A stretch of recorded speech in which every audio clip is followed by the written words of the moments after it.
میرے دل کی دھڑکنیں بہت زور زور سے چل رہی تھیں۔ میرے غصے کا یہ عالم تھا کہ دل چاہ رہا تھا آگ لگا دوں ہر چیز کو۔ میں سوچ بھی نہیں سکتا تھا کہ مجھ شاہ نواز کے ساتھ کوئی ایسا کھیل بھی کھیل سکتا ہے۔ اس وقت میں سینٹرل جیل میں اپنے کمرے میں بیٹھا تھا، سامنے رکھے ٹیبل پہ رکھے پیپر ویٹ کو گھما رہا تھا، جب ایک لیڈیز کانسٹیبل نے دروازے پہ دستک دی۔ میں نے کہا جی کم ان۔ جب وہ اندر آئی تو بری طرح سے ہانپ رہی تھی۔ اس سرد موسم میں بھی اس کے چہرے سے پسینہ بہہ رہا تھا۔ وہ کہنے لگی سر وہ زبان نہیں کھول رہی۔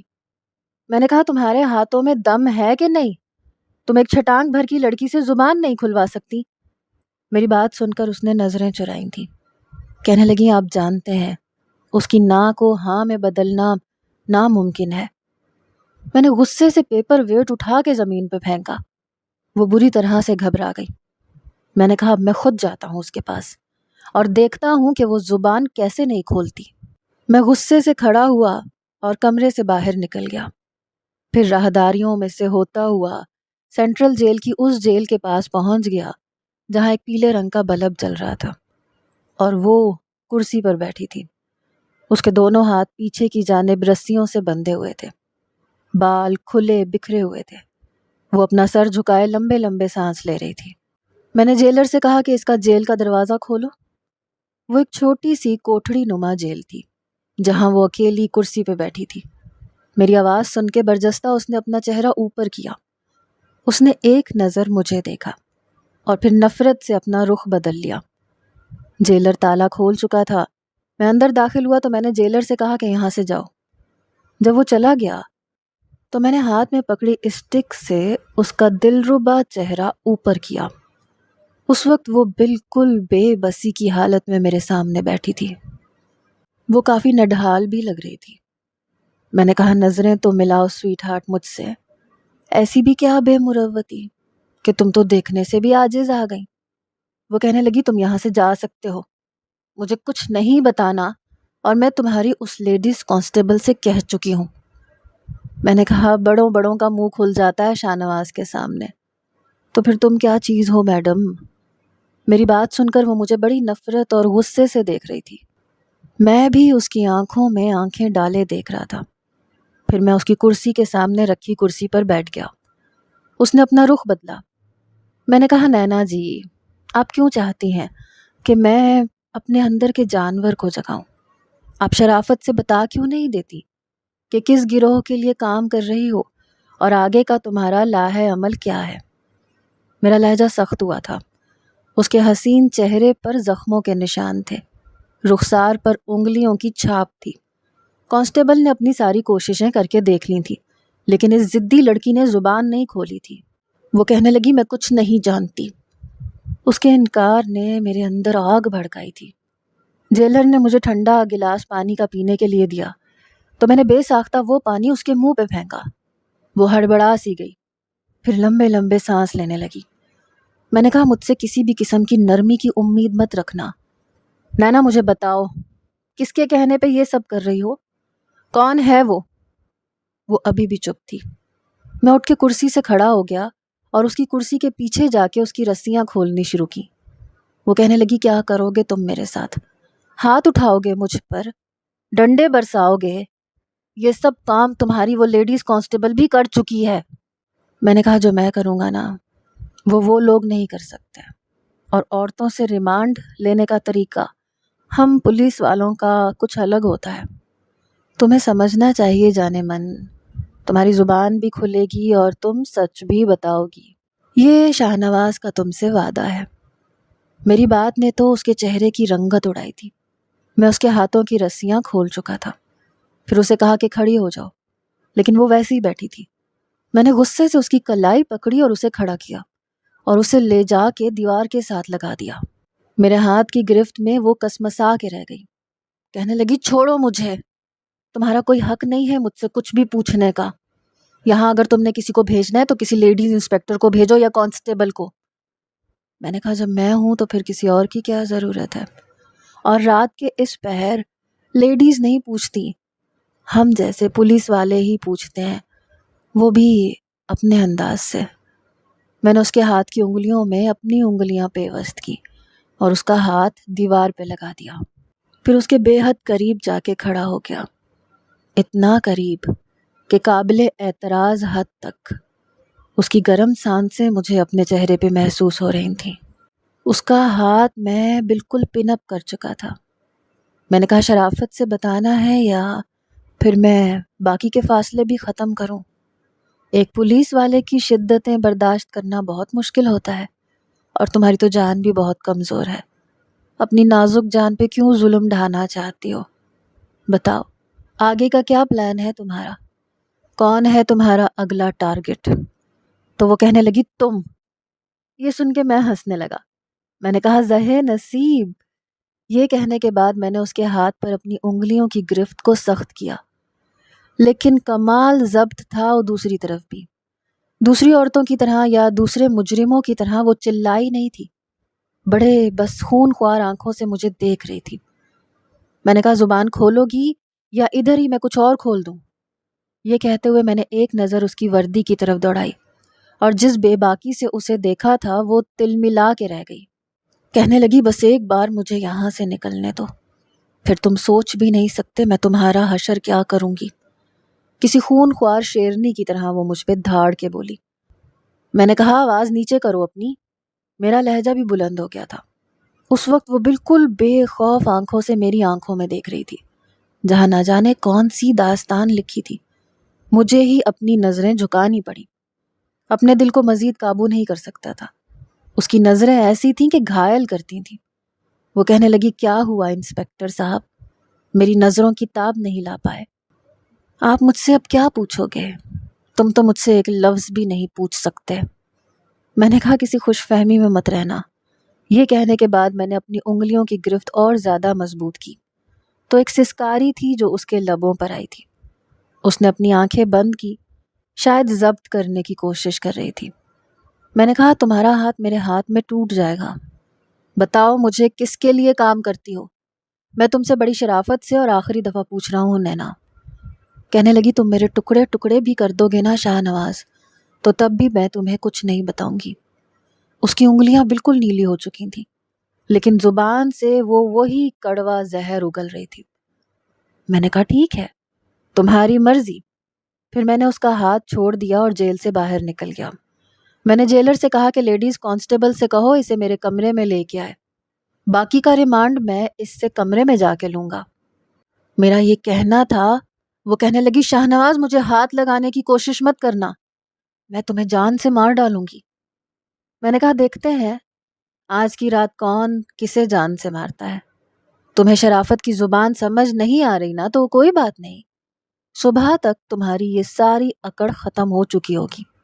جو سچائی تم چھپا رہی ہو نا، میرا وعدہ ہے صبح تک ساری سچائی میں جان چکا ہوں گا. تمہارے سارے راز ایک ہی رات میں اگلوا لوں گا.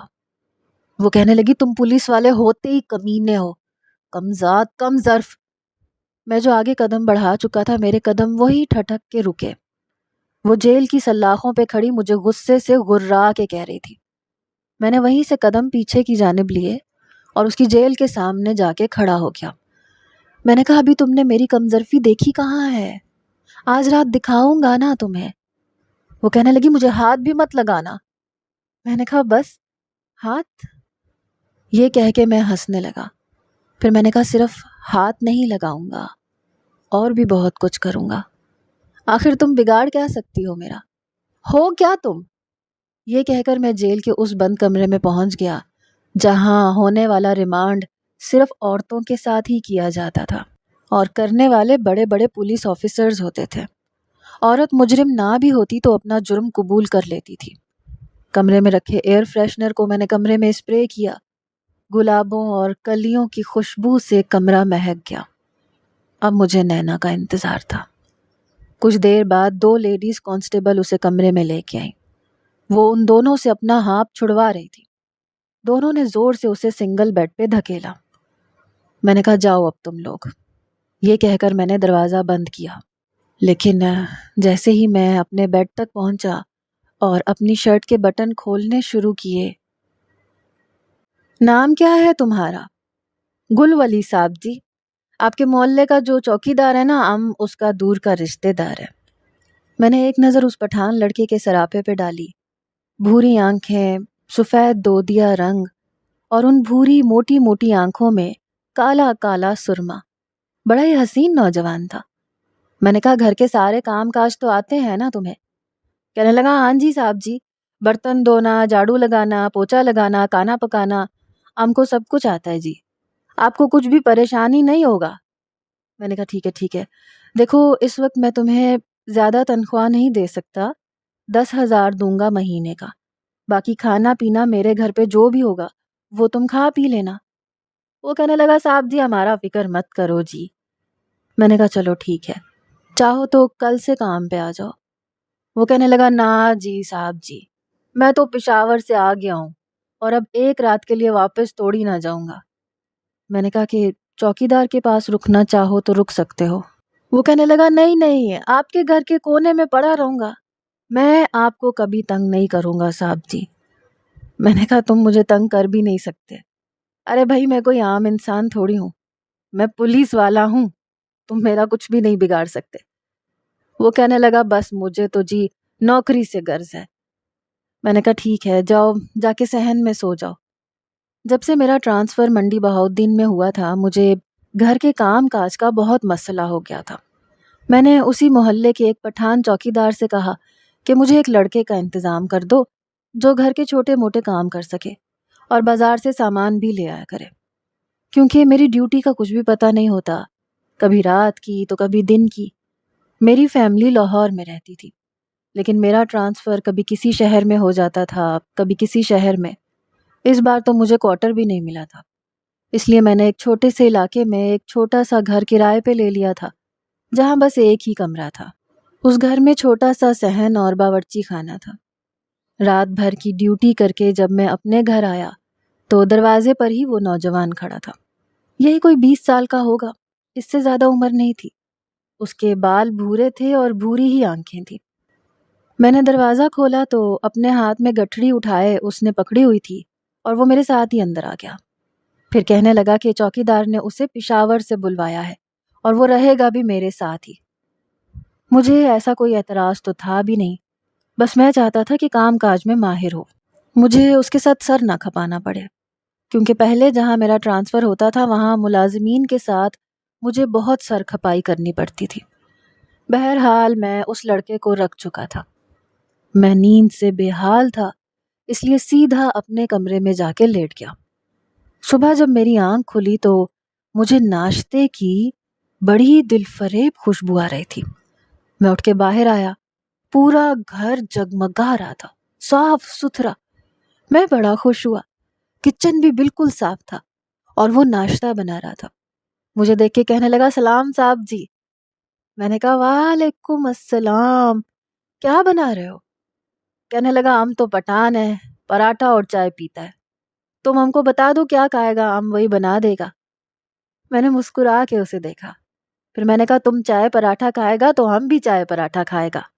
یوں تو ہم پنجابی ہیں لیکن کوئی بات نہیں، آج ہم تمہارے ساتھ پراٹھے کا ناشتہ کرے گا۔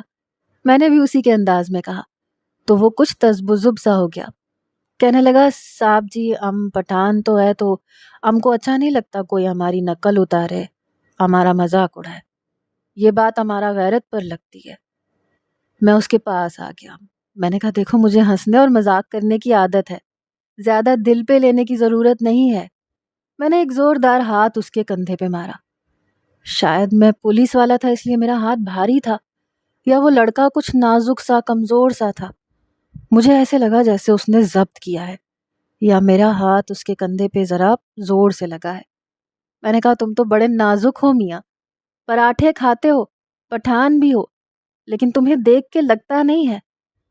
یہ سن کر وہ کچھ گھبرایا تھا، کہنے لگا ہم سمجھا نہیں، آپ کیا کہنا چاہتا ہے؟ میں اس کی بات سن کے کہنے لگا کہ بس کچھ نہیں، جان شان بناؤ اپنی۔ میں نے کہا ایسے کرو ناشتہ کمرے میں ہی لے آؤ، ویسے بھی مجھے شام کو جانا ہے۔ یہ کہہ کے میں اپنے کمرے میں چلا گیا۔ آج کافی دن بعد فرصت ملی تھی، اس لیے سوچا کہ پہلے نہا دھو لوں۔ جیسے ہی میں نہا کر واش روم سے نکل کر کمرے میں آیا، میں نے تولیہ باندھ رکھا تھا جب ایک دم ہی کمرے کا دروازہ کھلا۔ گل ولی ٹرے میں ناشتہ رکھے اندر آ رہا تھا۔ لیکن مجھے تولیے میں دیکھ کر وہیں کھڑا ہو گیا۔ میں نے کہا آؤ گل ولی، وہیں کیوں کھڑے ہو گئے، اندر آ جاؤ، یہاں بیڈ پہ رکھ دو ناشتہ۔ یہ کہہ کے میں نے کنگھا اٹھایا اور اپنے بال سنوارنے لگا۔ اس نے جلدی سے ٹرے رکھی اور آنکھیں جھکائے واپس کمرے سے باہر جانے لگا۔ میں نے کہا گل ولی ادھر آؤ، لیکن وہ وہیں دروازے کے پاس کھڑا رہا۔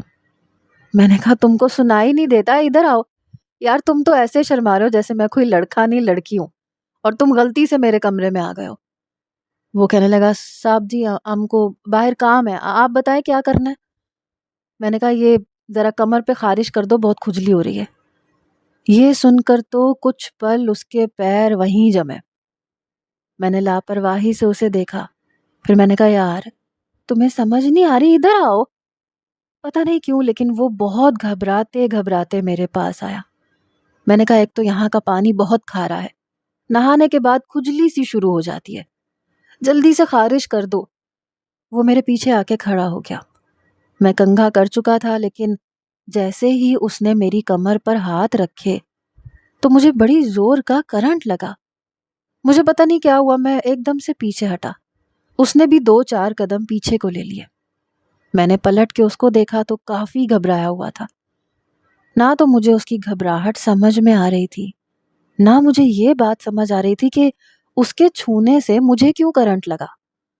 پھر وہ فوراً سے باہر چلا گیا، لیکن میرے دل میں ایک عجیب سا احساس پیدا ہو گیا۔ ایسا پہلے کبھی ہوا نہیں تھا میرے ساتھ۔ میں نے جلدی سے اپنے کپڑے بدلے اور ناشتہ کرنے بیٹھ گیا، لیکن میرے دماغ کی گھنٹی ضرور بج چکی تھی۔ بہرحال میں نے اپنے دماغ کو جھٹکا اور ناشتہ کرنے کے بعد جب میں باہر آیا تو وہ لڑکا میرے کپڑے دھو رہا تھا۔ وہ ساتھ کے ساتھ سارے کام کر دیتا تھا۔ میں نے کہا میں باہر جا رہا ہوں، تم سارے کام کر کے چاہو تو آرام کر سکتے ہو۔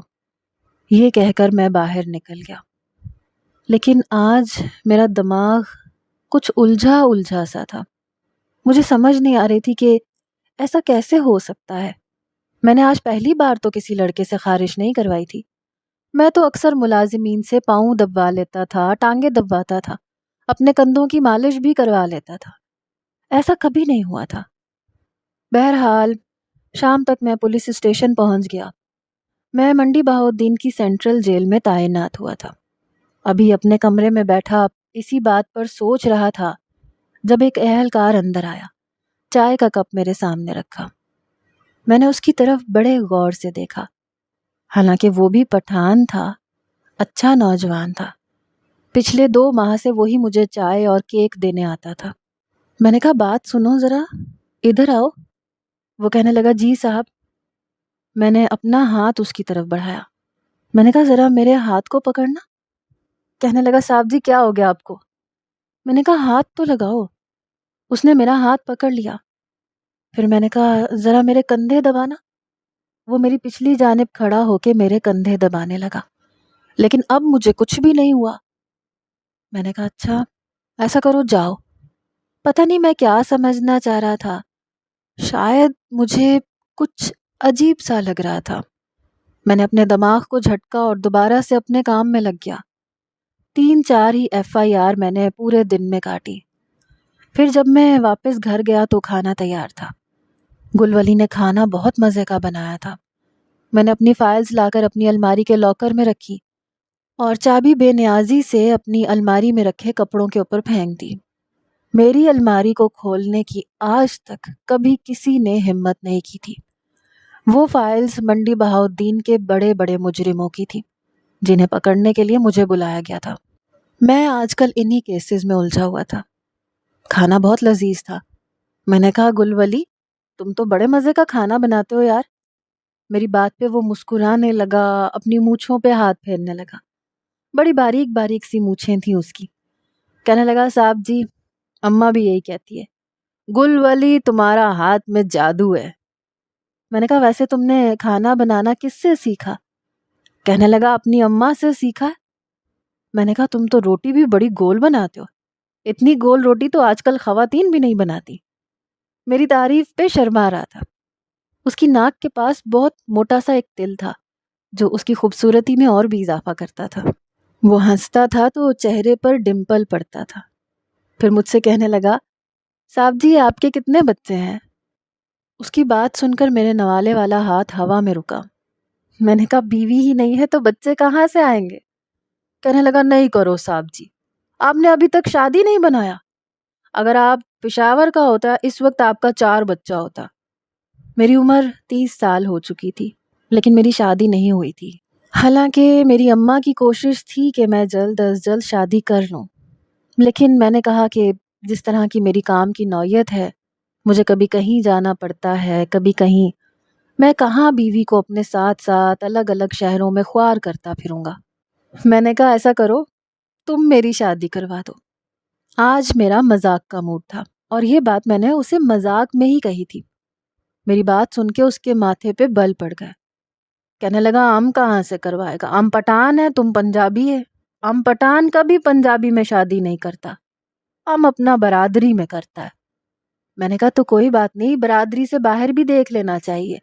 ہم کون سا پٹھانوں میں شادی کرواتے ہیں، لیکن اگر لڑکی تم جیسا ہو تو ہم شادی بنا لے گا.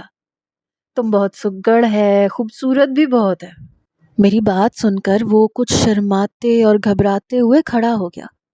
میں نے کہا تم تو یوں شرما رہے ہو جیسے میں نے تمہارا رشتہ مانگ لیا. ابے یار بیٹھ جاؤ، تمہاری میری شادی تھوڑی نہ ہو سکتی ہے. وہ کہنے لگا وہ آپ کھانا کھا چکا تو چائے بنانے لگا اپنے لیے. آپ کے لیے بناؤں کیا؟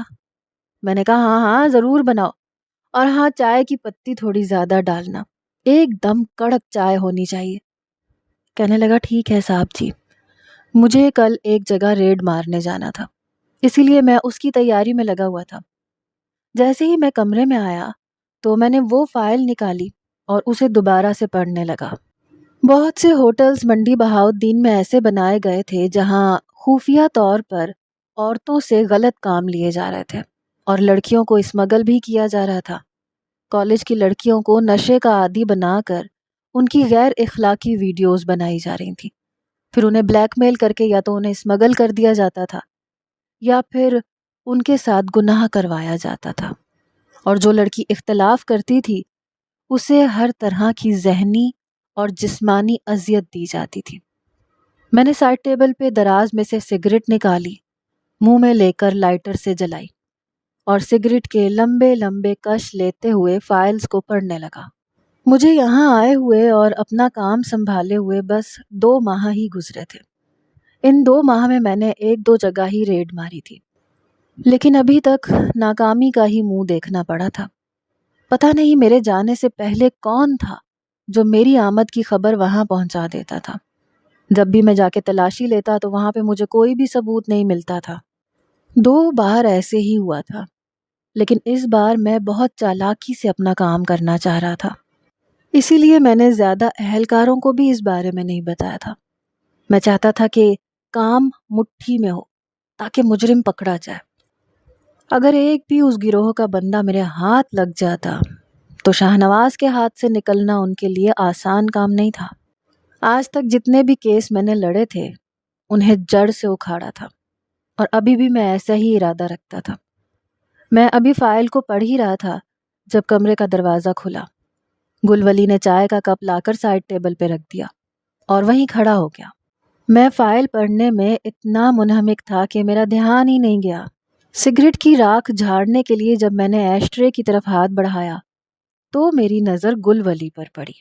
جیسے ہی میں نے اس کی طرف دیکھا تو وہ ایک دم سے گھبرایا. میں نے کہا تم یہاں کیا کر رہے ہو؟ چلو باہر نکلو یہاں سے. کہنے لگا وہ ہم تم سے یہ پوچھ رہا تھا کہ آپ کو اور کوئی کام تو نہیں ہے، ہم جا کے سو جائے؟ میں نے کہا ہاں جاؤ سو جاؤ. تو وہ فوراً کمرے سے باہر نکل گیا. رات کے 3 بجے تک میں ساری تیاری کر چکا تھا. میں نے وہ فائلز واپس اپنے لاکر میں رکھ کے لاک کی اور الماری بند کی. جیسے ہی کمرے سے باہر نکلا تو گل ولی صحن میں سو رہا تھا. ایک نظر میری اس کے چہرے پر پڑی تو پھر پلٹنا ہی بھول گئی. میں نے آج تک بڑے بڑے حسین اور پٹھان نوجوان دیکھے تھے، لیکن اس لڑکے کا حسن بڑا عجیب تھا. وہ مجھے اپنی جانب کھینچتا تھا.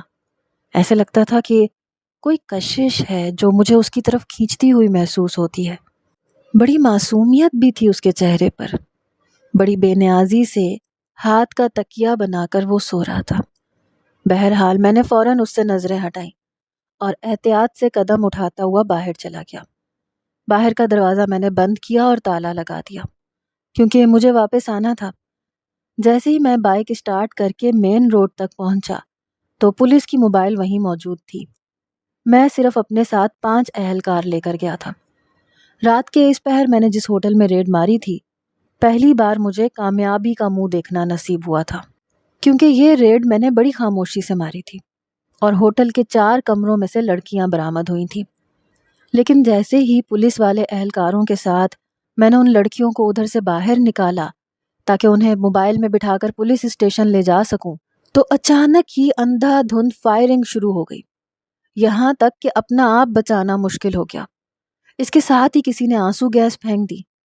میں اس افتاد کے لیے بالکل تیار نہیں تھا۔ اتنا دھواں تھا کہ کھانس کھانس کے اور آنکھوں سے پانی نکل کے سامنے کا منظر ہی دھندلا سا ہو گیا تھا۔ پتہ ہی نہیں چلا کب اس گاڑی میں سے ان سب نوجوان لڑکے لڑکیوں کو بٹھا کر لے جایا جا چکا تھا جنہیں میں نے پکڑا تھا۔ اتنی قریب میری فتح تھی، لیکن مجھے پوری طرح سے شکست ہوئی۔ میرا خون کھول کے رہ گیا تھا۔ میں نے ہوٹل کے مینیجر کا گریبان پکڑ لیا، لیکن وہ صاف مکر گیا کہ اسے کچھ نہیں پتا۔ یہ لڑکا لڑکی یہاں بتا کے آئے تھے کہ میاں بیوی ہیں، اور ہمیں کسی کے منہ پہ لکھا ہوا نظر نہیں آتا کہ وہ میاں بیوی ہیں یا پھر کسی اور ارادے سے آئے ہیں۔ بہرحال میرے کیے کرائے پہ پانی پھر گیا تھا، اور مجھے اپنے چالاک دشمن پر بے انتہا غصہ آ رہا تھا کہ بیان سے باہر تھا۔ اب تو فتح بہت قریب تھی، لیکن مجھے منہ توڑ شکست کا سامنا ہوا تھا۔ میں جب گھر واپس آیا تو تالا کھولا، سامنے گل ولی بے چینی سے صحن کے چکر کاٹ رہا تھا۔ میں نے کہا تمہیں کیا ہوا، تم کیوں جاگ رہے ہو؟ کہنے لگا وہ ہم نے کمرے میں دیکھا آپ کمرے میں نہیں تھا۔ میں نے کہا ہاں میں ضروری کام سے باہر گیا تھا۔ کہنے لگا کہاں گیا تھا تم؟ میں نے کہا تم کون ہوتے ہو پوچھنے والے، اپنے کام سے کام رکھو۔ کہنے لگا صاحب جی ہمیں آپ کی فکر تھی اس لیے پوچھا، آپ کو برا لگا تو معافی چاہتا ہوں، وہ ہم کو آپ نظر نہیں آیا تو اس لیے ہم ڈر گیا تھا۔ میں نے کہا تم کوئی لڑکی ہو جو اکیلے گھر میں ڈر گئے تھے؟ میں اپنے کمرے میں آ گیا۔ مجھے سمجھ نہیں آ رہا تھا کہ اس بار یہ مخبری کس نے کی ہے، کیونکہ جن ساتھیوں کو میں ساتھ لے کر گیا تھا ان پر میں اندھا یقین کر سکتا تھا۔ وہ کم از کم پولیس کے محکمے میں میرے ساتھ دھوکے بازی نہیں کر سکتے تھے۔ جن پر مجھے شک تھا ان کو تو میں نے کانوں کان خبر تک نہیں ہونے دی تھی۔ پھر مجھے اتنی بڑی شکست کیسے مل گئی؟ 3-4 دن گزر گئے۔ گھر کی تو اب مجھے کوئی فکر نہیں ہوتی تھی کیونکہ گل ولی تھا، وہ سب کچھ سنبھال لیتا تھا۔ ایک بار میں گھر آیا تو اس نے کھانا بنا کے میرے سامنے رکھا۔ اس کے خوبصورت اور نازک سے ہاتھ دیکھ کر مجھے بڑی حیرت ہوئی، ورنہ ہم مردوں کے ہاتھ اس قدر چوڑے ہوتے ہیں اور اکثر تو ہاتھ پہ بال بھی ہوتے ہیں، لیکن اس کے ہاتھ شیشے کی طرح صاف تھے۔ اس کے ہاتھ کو دیکھ کر لڑکیوں کے ہاتھوں کا احساس ہوتا تھا۔ جیسے ہی اس نے کھانا رکھا میں نے اس کا ہاتھ پکڑ لیا۔ میں نے کہا تمہارا ہاتھ تو بڑا خوبصورت ہے۔ یہ بات سن کر اس نے فوراً سے اپنا ہاتھ میرے ہاتھوں سے چھینا۔ وہ کہنے لگا ہمارا اماں بہت خوبصورت ہے نا، ہم اپنا اماں پہ گیا ہے اس لیے۔ میں نے کہا پھر بھی میں نے آج تک مردوں کے اتنے خوبصورت ہاتھ نہیں دیکھے۔ وہ یہ بات کر کے پھر سے جا چکا تھا۔ رات کو میرے کندھوں میں بہت درد ہو رہا تھا۔ جب وہ چائے بنا کر کمرے میں آیا تو میں نے کہا گل ولی میرے کندھے دبا دو۔ کہنے لگا اچھا صاحب جی۔ پھر جیسے ہی اس نے میرے کندھوں پہ ہاتھ رکھا تو مجھے پھر سے وہی جھٹکا لگا۔ میں حیران تھا آخر اس لڑکے میں ایسا کیا ہے؟ پتہ نہیں، جیسے جیسے وہ میرے کندھے دبا رہا تھا تو میرا دل بڑی عجیب لے میں دھڑک رہا تھا۔ کچھ عجیب سی فیلنگ آ رہی تھی جو میں بتا بھی نہیں پا رہا تھا اور سمجھ بھی نہیں پا رہا تھا۔ بہرحال 5 منٹ بعد ہی میں نے اسے کہا کہ تم ایسا کرو اب جاؤ، جا کے سو جاؤ۔ وہ کہنے لگا اچھا صاحب جی۔ اس نے چائے کا خالی کپ پکڑا اور کمرے سے باہر چلا گیا۔ آج تک کبھی میرے ساتھ ایسا نہیں ہوا تھا جیسا گل ولی کے چھونے پر ہوتا تھا۔ میں سونے کی کوشش کرنے لگا لیکن نیند نہیں آ رہی تھی۔ بمشکل ہی میری آنکھ لگی۔ صبح جب میں پولیس اسٹیشن گیا تو وہاں موجود ایک اہلکار کو بڑے غور سے دیکھنے لگا۔ وہ وہی پٹھان تھا جو پچھلے 2 ماہ سے میرے چھوٹے موٹے کام کرتا تھا۔ میں نے اسے اپنے پاس بلایا۔ میں نے کہا عرفان خان ادھر آؤ۔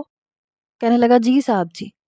میں کھڑا ہو گیا، اسے بازو سے پکڑا، پھر اپنے سینے سے لگا کے بھینچ لیا، لیکن مجھے کچھ نہیں ہوا۔ لیکن میرے اس اچانک حملے پہ وہ ضرور گھبرا گیا۔ کہنے لگا صاحب جی کیا کر رہے ہو؟ ہم نے ایسا کوئی کارنامہ انجام نہیں دیا کہ آپ شاباشی کے طور پہ ہمیں گلے لگا لو۔ میں نے کہا یار بڑی مشکل میں پھنس گیا ہوں، تمہیں ہاتھ لگاتا ہوں یا تمہیں گلے لگاتا ہوں تو مجھے کچھ نہیں ہوتا، لیکن میرے گھر میں ایک پٹھان ملازم ہے، جب بھی وہ مجھے ہاتھ لگائے تو مجھے کچھ ہونے لگتا ہے، کچھ عجیب سی فیلنگ آتی ہے۔ وہ کہنے لگا صاحب جی کیسی فیلنگ آتی ہے؟ ساتھ میں اپنا سر کھجا رہا تھا۔ میں نے کہا کچھ نہیں یار، مجھے سمجھ ہی نہیں آ رہا، سمجھ میں آئے گا تو تم سے پوچھوں گا۔ بہرحال میں دوبارہ سے اپنے کاموں میں مصروف ہو گیا، لیکن جیسے ہی میں اپنے گھر گیا تو پورے گھر کا سامان بکھرا ہوا تھا، ایسے لگ رہا تھا جیسے زلزلہ آ گیا ہو۔ میں ڈر گیا کہ کہیں کسی نے میرے گھر پہ حملہ تو نہیں کر دیا۔ میں نے جیب میں سے پسٹل نکال لی، میری جان نکل گئی تھی کہ کہیں گل ولی کو کوئی نقصان نہ پہنچ گیا ہو۔ میں گل ولی پکارنے لگا۔ جب میرے کمرے میں سے آواز آئی صاحب جی ہم یہاں ہیں، میں فوراً سے کمرے میں گیا۔ جیسے ہی دروازہ کھولا گل ولی بھاگتا ہوا میرے پاس آیا اور میرے ساتھ لگ گیا۔ میں تو جیسے اپنی جگہ فریز ہو گیا۔ پھر سے وہی کرنٹ والی فیلنگ، مجھے لگا میرے پورے وجود میں سنسنی دوڑ گئی ہو، کوئی بجلی سی دوڑ گئی۔ پتہ نہیں بے ساختہ سا عمل تھا کہ میں نے اسے اپنے ساتھ لگا لیا۔ اس کا دل میرے سینے میں دھڑکتا ہوا محسوس ہو رہا تھا۔ پتہ نہیں کیوں لیکن مجھ پہ ایک عجیب سی خماری سی چھانے لگی۔ وہ کہنے لگا صاحب جی کمرے میں چوہا آ گیا تھا۔ اس کی بات سن کے مجھے حیرت کا جھٹکا لگا۔ میں ہوش کی دنیا میں واپس آیا۔ میں نے فوراً سے اسے خود سے دور کیا تو وہ بہت گھبرایا ہوا تھا، یوں لگ رہا تھا جیسے ابھی رو پڑے گا۔ میں نے کہا تم لڑکے ہو کے چوہے سے ڈرتے ہو، شرم کرو کچھ۔ وہ کہنے لگا ہاں صاحب جی ہم کو ڈر لگتا ہے۔ وہ بالکل میرے پیچھے چھپ گیا، پھر کہنے لگا وہ کرسی ہے نا اس کے نیچے دیکھو صاحب جی۔ میں نے جب کرسی کے نیچے دیکھا تو وہاں موٹا تازہ چوہا۔ اس وقت بھی اس نے میرے دونوں کندھوں کو پکڑ رکھا تھا۔